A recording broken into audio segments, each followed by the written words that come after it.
নমস্কার, মিতাস পডকাস্টে সব বন্ধুদের স্বাগত জানাই। আজ আমি আপনাদের পড়ে শোনাব আশাপূর্ণা দেবীর লেখা একটি ছোট গল্প, আত্মসর্বস্ব। মেয়েকে ফিরিয়ে নিয়ে এলেন বসু দম্পতি, ফিরিয়ে নিয়ে এলেন তার কুমারী জীবনের স্নিগ্ধ পরিবেশে। সেই তার ছোট্ট ঘরখানি, সেই তার একটি দেয়াল ঘেঁষে সরু একহারা খাট আর ধবধবে বিছানা, সেই ও দেয়ালে আলনা আর বইয়ের র্যাক, এ দেয়ালে নিচু টেবিল আর ছোট্ট চেয়ারখানা, বরাবর যাতে বসে পড়ে এসেছে সর্বরী। আর বেশি কিছু ধরে নাই ঘরে, তবু ভারী সুন্দর লাগে, ছিমছাম, পরিষ্কার, পবিত্র। মেয়ের বিয়ের পর ঘরের চেহারাটা পাল্টে ফেলেছিলেন সুজাতা। সংসারের অবান্তর জিনিসগুলো ভরে ফেলেছিলেন এই ঘরে। শ্বশুরবাড়ি থেকে যা দু চারবার এসেছে সর্বরী, শুয়েছে মার কাছেই। অস্থায়ী সেই আশায় স্থায়ী জায়গা পাবার প্রশ্ন ওঠেও নি। কিন্তু এবার তো আর দু চার দিনের জন্য বেড়াতে আসা নয়, চিরদিনের মতো ফিরে আসা। আবার নতুন করে প্রতিষ্ঠার বেদি রচনা না করলে ও বুঝবে কি করে যে বরাবরের মতো এসে আশ্রয় নিতে হলেও সমাদরের ত্রুটি রাখবে না তার? কি করে টের পাবে স্নেহাতুর মাতৃহৃদয়ের আকুলতার পরিচয়? মা বাপ দুজনে গিয়ে নিয়ে এসেছেন। গাড়ি থেকে নেমে একেবারে সোজা এখানে তুললেন। বললেন, এই তোমার ঘর, আবার এ ঘর ফিরে পেলে তুমি। মনে করো যেমন ছিলে তেমনই আছো, মাঝখানের কটা দিন কিছু নয়, স্বপ্ন ছায়া। বলতে বলতে স্বর বাষ্পাচ্ছন্ন হয়ে এলো অনাদি প্রসাদের। সর্বরী কথা বলছে না, কাঁদছেও না, শুধু বসে আছে মুখ নিচু করে। কেশের ঘন অরণ্যের মাঝখানে পায়ে চলা পথের মতো যে সরু রেখাটি শুভ্রতায় প্রখর হয়ে উঠেছে, উজ্জ্বল বিদ্যুৎ আলোকে আরও প্রখর দেখাচ্ছে সেটা। মুখ নিচু করায় রেখাটা বড় বেশি করে চোখে পড়ছে। সেই দিকে তাকিয়ে সুজাতা সহসা হাহাকার করে উঠলেন, আবার তোর বিয়ে দেব আমি, এ বেশ আমি দেখতে পারবো না। সর্বরী সামান্যতম নড়ে চড়ে বসল। প্রকৃতপক্ষে বেশভূষার খুব কিছু পরিবর্তন ঘটেনি, কুমারী মেয়ের মতোই দেখাচ্ছে তাকে। তবু অবুঝ মাতৃহৃদয়। অনাদিপ্রসাদের দিকে তাকিয়ে আবার বললেন সুজাতা, হিন্দুর মেয়ে হয়ে একথা মুখে আনছি বলে রাগ করো না গো। ও তো আমার যেমন আইবুড়ো মেয়ে ছিল, তেমনি আইবুড়োটিই আছে। রাগ? অনাদিপ্রসাদ একটু বিষাদের হাসি হাসলেন। তারপর বললেন, যাক, এখন ওকে শুতে দাও দেখি, কি একটু খাবে টাবে। এইবার কথা বলল সর্বরী। শান্তভাবে বলল, খিদে কিছু পাইনি বাবা। তা হোক, সামান্য কিছু যা হোক খেতে হবে বই কি, বলে দাঁড়িয়ে উঠলেন অনাদিপ্রসাদ। ট্রেনের গরমে এসেছেন, স্নান করতে ইচ্ছে করছে। সুজাতা মেয়ের হাত ধরে দৃঢ়স্বরে বললেন, খিদে নেই বলে পাশ কাটালে চলবে না, চল খাবি, যা পারিস খাবি, আমাদের সঙ্গে বসে খেতে হবে। আমাদের সঙ্গে বসে খেতে হবে, এ কিসের ইঙ্গিত? সকলের সঙ্গে বসে খাবার অনুরোধের মধ্যে সুজাতার কাতর মাতৃহৃদয়ের আর একটু অবুঝপনা প্রকাশ হলো কি? মুহূর্তের জন্য কেঁপে ওঠে সর্বরী, তারপর শান্তভাবে বলে, আজ থাক মা। আচ্ছা, আজ যদি নিতান্ত না পারিস থাক, কাল থেকে কিন্তু তোর কোনো ওজোর আপত্তি শুনবো না আমি, তা বলে রাখছি। এখন রেলের কাপড় চোপড়গুলো ছেড়ে ফেল দেখি, একটু চা কি জল খা। সর্বরী অনুনয়ের ভঙ্গিতে বলে, এমনি শুয়ে পড়ি না মা, আজ আর কিছুই ইচ্ছে করছে না, বড্ড মাথা ধরেছে।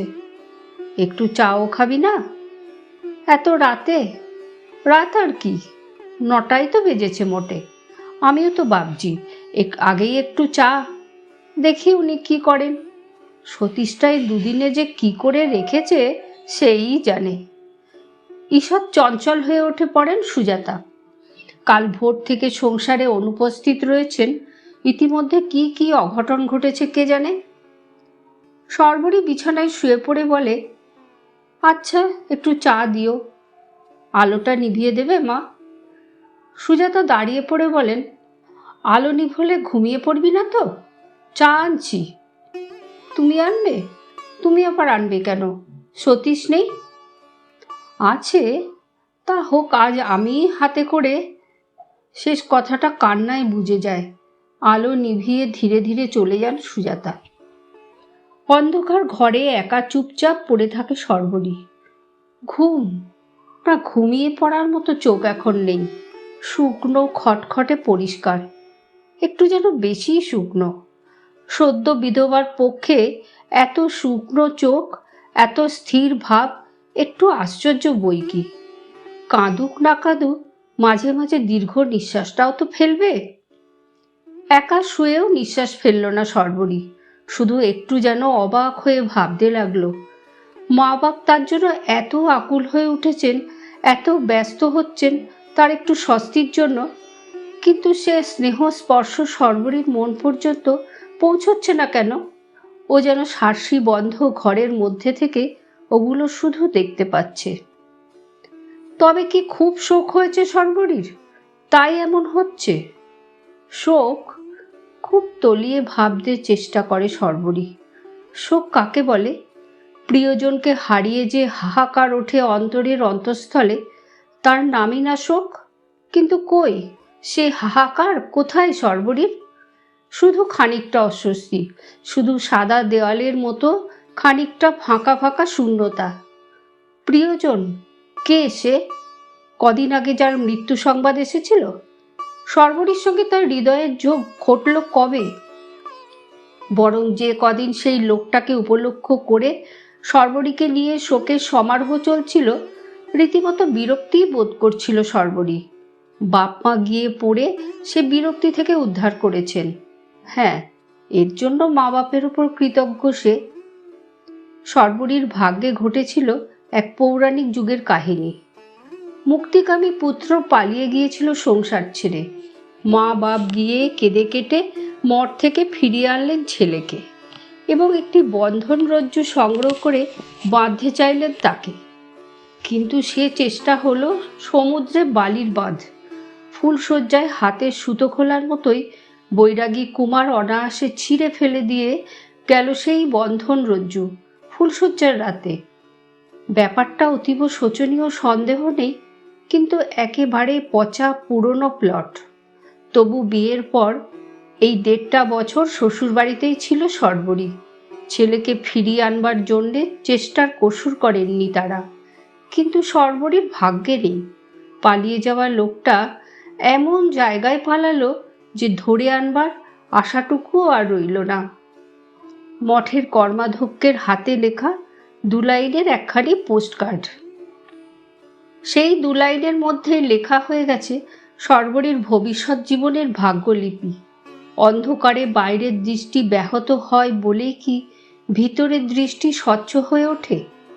নিজেকে সম্পূর্ণ তফাৎ রেখে সেই স্বচ্ছ দৃষ্টি মেলে ভাবতে চেষ্টা করে শর্বরী। ভাগ্যলিপি কি শিলালিপির মতোই খোদাই করা? পুরনো লেখা মুছে ফেলে আর একবার নতুন করে লেখা যায় না?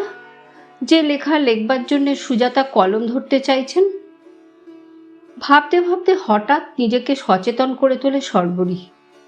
না, ভেঙে পড়লে চলবে না। নিজেকে অপরের করুণার পাত্রী হতে দিতে রাজি নয় সে। খুট করে একটু শব্দ, পরক্ষণে আলোর জোয়ার। চাটুকু খেয়ে ফেল মা। সুইচটা নামিয়ে দিয়ে কাতর কণ্ঠে অনুরোধ জানাচ্ছেন সুজাতা। শর্বরী উঠে বসে সহজ গলায় বলে, দাও। আর শোনো, কি আছে তোমার? হঠাৎ দেখছি বেশ খিদে পেয়ে গেছে। ওভারে গিয়ে সুজাতা নিচু গলায় বলেন, যতটা মুষড়ে পড়বে ভেবেছিলাম তেমন মনে হচ্ছে না, সামলে নিয়েছে। অনাদিপ্রসাদ বোধ করি উত্তরের অভাবেই চুপ করে থাকেন। সুজাতা জেদের সুরে বলেন, এখন তো সব রকম আইনই হয়েছে, তবে কেন আমরা ওর আবার বিয়ে দেব না বলো তো তুমি? বিধবা বিয়ের আইন আজকে হয়নি সুজাতা, ও আইনের বয়স অনেক। ওকে বিধবা বলো না গো। সুজাতা কেঁদে ফেলেন। ভাবলে প্রাণটা ফেটে যায়। একদিনের জন্যেও জানল না স্বামী কি বস্তু। ফুপিয়ে ফুপিয়ে কাঁদতে লাগলেন সুজাতা, আর ব্যস্ত অনাদিপ্রসাদ তার মাথায় গায়ে হাত বুলিয়ে দিতে লাগলেন। দুজনের একই শোক। পরস্পরের সান্নিধ্যই সান্ত্বনা। কিন্তু মেয়ে বাপকে তাজ্জব বানিয়ে দিচ্ছে। ঠিক এরকমটা আশা করেননি তারা। সুজাতা চোখের জলে ভেসে মেয়েকে অনুরোধ করতে গেলেন তাদের সঙ্গে একসঙ্গে খেতে, অর্থাৎ একই খাদ্য গ্রহণ করতে। যদিও মনে নিশ্চিত ছিলেন খাবে না, সে খাবে না বটে, তবে শোকাবহ একটি করুণ দৃশ্যের অবতারণা অবশ্যই হবে। কিন্তু সর্বরী কিনা মায়ের প্রস্তাবের উত্তরে দিব্যি কড়কড় করে হেসে উঠে বলল, রক্ষে করো মা, আবার ওসব ঝামেলা কেন? বিধাতা দয়া করে যখন নিষ্কণ্টক করে দিয়েছেন, তখন আর তোমার ওই ইলিশ মাছের কাঁটার ফেরে পড়তে চাই না আমি। বেশ করে ঘি দুধ খাওয়াও, খেদ মিটে যাবে। পরার বেলাতেও দেখা যায় শুধু সাদা শাড়িগুলোই পরে, না কুলোলে অবলান বদলে বাবা ধুতিগুলো টেনে জড়ায়। হাতে অনেকগুলো চুড়ি বালা নাকি ওর ভয়ানক অসুবিধাকর, কানের গহনা নাকি ভীষণ ফোটে, আর গলার হার, সে তো গলায় ঠেকলেই ঘামাচি অনিবার্য। হেসে হেসে গা পাতলা করে এইসব বলবে সর্বরী। তবে কোন অবকাশে কাটবে সুজাতা? অথচ এত বড় একটা শোকাবহ ঘটনা ঘটে যাওয়া সত্ত্বেও কাঁদতে না পেরে হার্টের অসুখ ধরে যাচ্ছে তার। সান্ত্বনা দিতে বাড়িতে যারা আসে তাদের কাছেও সেই কথা বলেন সুজাতা। কাঁদতে না পেরে বুকের ব্যায়ামও জন্মে গেল ভাই, ভয়ে কাঠ হয়ে আছি। ও হতভাগীও হঠাৎ একটা শক্ত রোগ না বাঁধিয়ে বসে। এত চেপে চেপে থাকলে আগন্তুকা হয়তো সসংকোচে বলেন, অবশ্যই ভাব ভালোবাসা তো জন্মায়নি তার সঙ্গে, মনে ততটা। সুজাতা ক্ষোভের হাসি হেসে বলেছে, সে না হয় বুঝলাম, কিন্তু ওর জীবনটা যে ছাড়খাড়ে গেল তা কিও বুঝছে না? নিজের ভবিষ্যৎ যে শূন্য হয়ে গেল তা কি ভাবছে না তলে তলে? খুব চাপা মেয়ে তো। বলা বাহুল্য, অপর ব্যক্তি সংকোচে নতবদন হন। একটু বিশেষ অন্তরঙ্গ কেউ এলে চুপি চুপি তার কাছে গোপন ইচ্ছা ব্যক্ত করেন সুজাতা।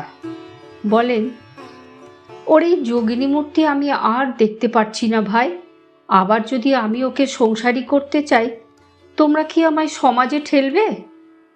ঠেলবো এ কথা অবশ্য বলে না কেউ। অতঃপর তাদের কাছেই আবেদন জানান একটি হৃদয়বান উদারচিত্ত পাত্রের সন্ধান দিতে।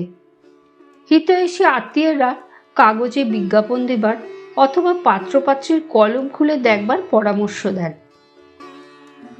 শেষেরটা হয় মাঝে মাঝে, কিন্তু অনাদিপ্রসাদের অজ্ঞতার ফলে প্রথমটা আর হয়ে ওঠে না। তিনি জানেন না খবরের কাগজের অফিস কোন মুখ আর তার কোন দরজা দিয়ে ঢুকতে হয় বিজ্ঞাপন দিতে। আর দরকারটাও যেন ফিকে মেরে আসছে ক্রমশ। সর্বরীর জীবনের শূন্যতাটা ধরাই পড়ে না, হেসেই আছে মেয়ে।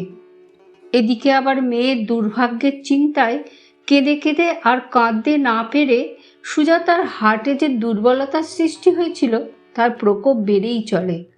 কাজেই সর্বরীর শূন্য দিনরাত্রির অনেকখানি পূর্ণ হয় মাতৃসেবায়।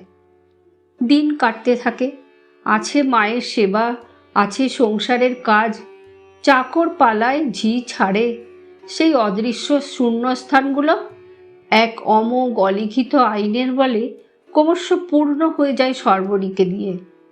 মাঝে মাঝে মেয়ের কৃশ মুখের পানে চেয়ে পুরনো শোক উতলে ওঠে সুজাতার। মেয়ের হাত ধরে বলেন, তুই আমার যে সেবা করছিস মা, আমি আশীর্বাদ করছি তোর ভালো হবে।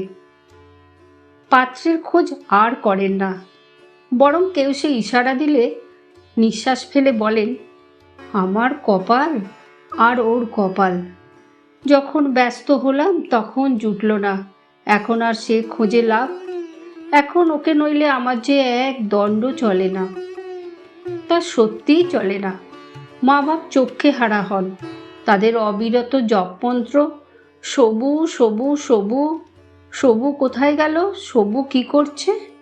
ভোরবেলা ছোট ভাই দুটোর মুখ ধোয়াবে সবু, জল খাবার দেবে আর জামা জুতো পরাবে সবু, বাপের জন্য ডিমের পোচ আর কফি বানাবে সবু, কুটনো কুটবে, ভাড়ার বার করবে, রান্নার ডিরেকশন দেবে সবু, জল খাবার তৈরি করবে সবু, মায়ের বাক্স, আলমারি, বিছানাপত্র, কাপড় চোপড় সব কিছু রক্ষা করবে আর সুসজ্জিত রাখবে সবু।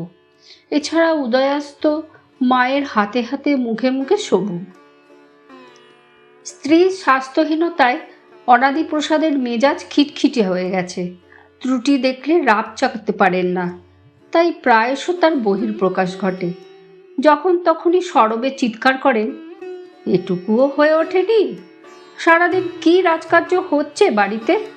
24 ঘন্টার নাটক নভেল নিয়ে পড়ে না থেকে সংসারের এদিক ওদিক একটু দেখলেও তো ভালো হয়। বই ফেলে তরবর করে উঠে পড়ে সবু। ভাইরা নালিশ করে, দিদি খাতায় রুল টেনে দিচ্ছে না, দিদি প্যান্টে বোতাম লাগিয়ে দিচ্ছে না, দিদি শুধু শুধু বকছে। সুজাতা কপালে করাঘাত করে বলেন, আমারও যেমন অদৃষ্ট, বয়স থাকতে অথর হয়ে রইলাম, নইলে সংসারের এই অবস্থা হয় না তোমাদের এত দুর্গতি হয়। খাচ্ছি দাচ্ছি, মোটা হচ্ছি, রোগ বললে লোকে হাসবে, অথচ হাতে পায়ে এক বিন্দু বল নেই। ওদের হলো মন মর্জির কাজ, ইচ্ছে হলো করলো, ইচ্ছে হলো না করলো না। কি বলবো বলো? দেড়টা অবশ্য গৌরবে বহু বচন। ছোট্ট সুন্দর ছিমছাম সেই ঘরখানি অপেক্ষা করে করে হতাশ হয়। জানলা দিয়ে আসে ভোরের রোদ, আসে দুপুরের উদাসী ঝোড়ো হাওয়া, আসে পড়ন্ত বেলার সোনালি আলো, তারপরও আসে সন্ধ্যার স্নিগ্ধ বাতাস। অন্ধকার ঘরে শূন্য পরিমণ্ডলে সে বাতাস দীর্ঘশ্বাসের মতো সঞ্চরণ করে বেড়ায়। সর্বরী শুতে আসে প্রায় মধ্যরাত্রির কাজ ঘেঁষে। তখন বাতাস নিথর হয়ে যায়। সমস্ত দিনের প্রতীক্ষারত ঘরখানা যেন অভিমানে মুখ হয়ে বসে পড়ে, সাড়া দেয় না, আহ্বান জানায় না। কর্মক্লান্ত শীর্ণ দেহখানি নিয়ে ছোট্ট হয়ে শুয়ে পড়ে সর্বরী। কোনো দিন পড়ে পড়ে ঘুমোয়, কোনো দিন কি অস্বস্তিকর গন্ধে ঘুম আসতে চায় না। কিসের গন্ধ অনুসন্ধান করতে বসে মনে পড়ে যায়, বিছানাটা প্রায় মাসখানেক হলো ফর্সা করা হয়নি। ভোরের অন্ধকার থাকতে উঠে যায়, দুপুর রাতের অন্ধকারে শুতে আসে, ময়লা হয়েছে চোখেই পড়ে না। বালিশের ওয়ারটা টান মেরে ফেলে দিয়ে ঘুমোবার চেষ্টা করতে থাকে। ইতিমধ্যে একদিন সতীশ এসে আবেদন জানালো 1 মাসের ছুটি চাই, দেশে যাবে ছেলের বিয়ে দিতে। প্রথমটাই অবশ্য আবেদন করেছিল দিদিমণির কাছেই, কারণ হাতের কাছেই তাকে পাওয়া যায়। দিদিমণি উঠল ঝংকার দিয়ে, 1 মাস? 1 মাস ধরে ছেলের বিয়ে দেবে তুমি? অত আহ্লাদে কাজ নেই।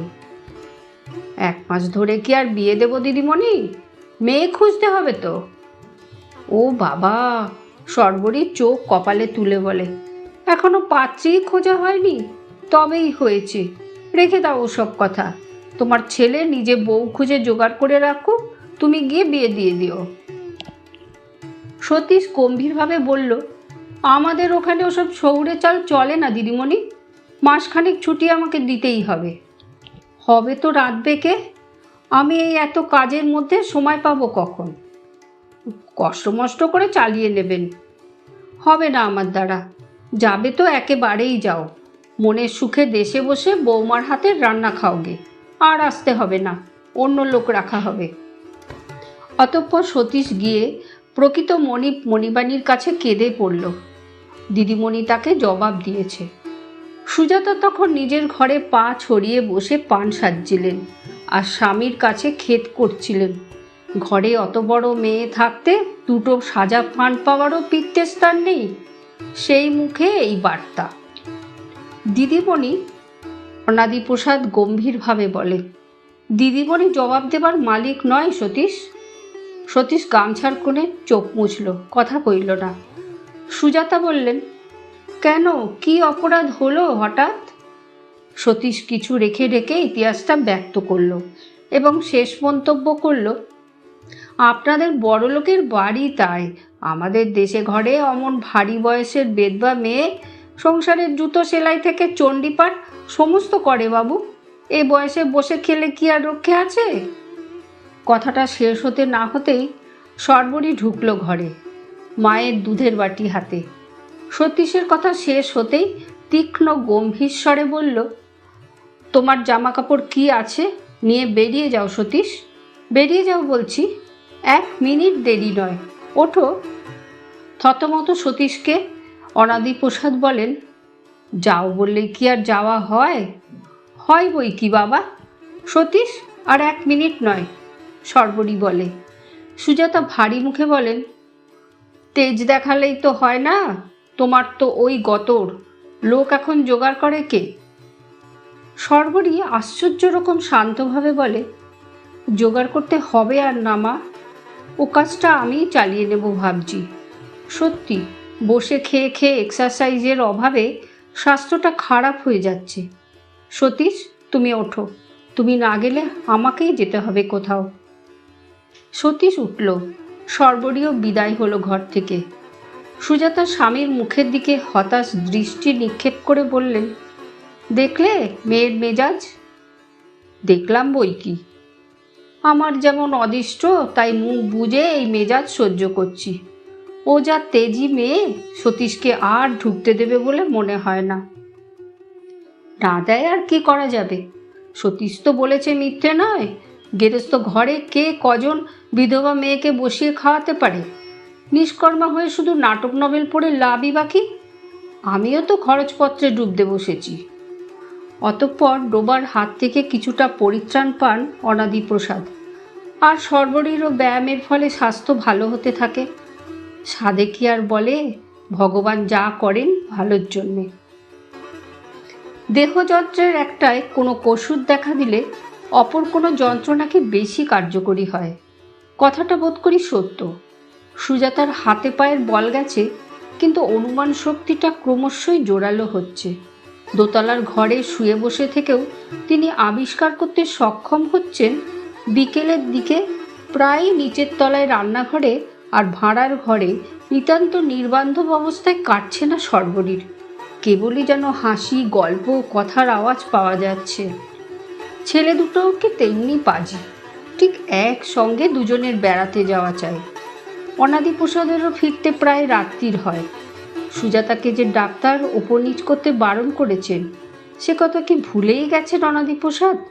ভুলে গেছেন ঘরে বিধবা মেয়ে আছে?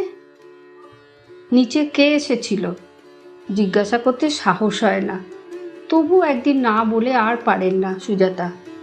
বিরস্বরে বলেন, খুব হাসি গল্পে সাড়া পাচ্ছিলাম, আজ বলে নয়, রোজই পাই। সর্বরীর নিজস্ব সুস্থির গলায় বলে, প্রায় তো আসে, এসেছিল নন্টুদা। নন্টুদা? হ্যাঁ গো, ছোট পিসির ভাসুরপো, ভুলে গেলে? আগে তো কত আসতো, গল্প ধরলে তো আর রক্ষে নেই। আসে তো, এসে নিচে থেকেই আড্ডা দিয়ে চলে যায়। সুজাতার কণ্ঠতে যে রস সরে, সেটা আর যাই হোক মধুর সমগোত্র নয়। সর্বরী মুচকে হেসে বলে, বলি তো, বলে ওরও নাকি হার্টের অসুখ, নিচে থেকে ওপরে উঠতে ইচ্ছে করে না। তা রোজ আসবার দরকারই বাকি, তোমার সঙ্গে এত কিসের কথা? সর্বরীর নিজস্ব ভঙ্গিতে ঝরঝর করে হেসে ওঠে। শীর্ণ মুখে হাসিটা আর তেমন সুন্দর দেখায় না, তবে হাসির সুরটা এখনও বাজনার মতো বাজে। হেসে হেসে বলে, ওর কথার কি আর মাথা মুন্ডু আছে, চির কেলে পাগল। বলে তোমারও বর নেই, আমারও এ যাবৎ বউ জুটল না, জোড়াতালি দিয়ে একটা সংসার গেঁথে ফেললে কেমন হয়? সুজাতা হার্টের অসুখ ভুলে দাঁড়িয়ে উঠে বলেন, কি বললি? এই কথা বলেছে ও? শুধু আজ কেন, রোজই বলছে তো। সেই অপমান হজম করে তুই হেসে হেসে বলছিস সেই কথা? অপমান আবার কি? সর্বরী মাকে ধরে আবার খাটে বসিয়ে দিয়ে বলে, উত্তেজিত হচ্ছ কেন শুধু শুধু? অসুখ বাড়বে যে, এতে অপমানের কি আছে? আমার হাতের রান্নার সুগন্ধে নাকি ওর মন অস্থির হয়ে ওঠে, তাই। ওহ, ভেতরে ভেতরে তোমার এই, ওপরে ভিজে বেড়ালের মতো হাত শুধু করে থান পড়ে বেড়াচ্ছ। লজ্জা করলো না? লজ্জা করলো না সেই হতচ্ছাড়া বজ্জাতের ইয়ার্কির কথাটা মুখে আনতে? হা ভগবান, এই তোমার মনের ভাব, আর তোমাকে আমি বিশ্বাস করে নিশ্চিন্তি হয়ে বসে আছি। কি মুশকিল। সর্বরী বসে পড়ে বলে, ও তো আর আমাকে নিয়ে পালাতে চায়নি, ভদ্রলোকের মতো বিয়ের প্রস্তাব করেছে। আমিও ভেবে দেখলাম রাজি হতে দোষ কি। তোমরাও তো খুঁজছিলে এমন একটি উদারচিত্ত হৃদয়বান পাত্র, এতদিনে যখন জুটেই যায়। সুজাতা ধপাস করে বিছানায় শুয়ে পড়ে বলেন, মেয়ে সন্তান এমনই অকৃতজ্ঞই বটে, আত্মসর্বস্ব, স্বার্থপর। সর্বরী অমায়িক হাস্যে বলে, সে কথা ঠিক মা, শুধু মেয়ে সন্তান কেন, মেয়ে যাত্রায়। ধন্যবাদ। গল্পটি যদি আপনাদের ভালো লেগে থাকে তাহলে লাইক করুন, শেয়ার করুন, কমেন্ট করুন, সাবস্ক্রাইব করুন আর ডান দিকের বেল আইকনটি প্রেস করুন।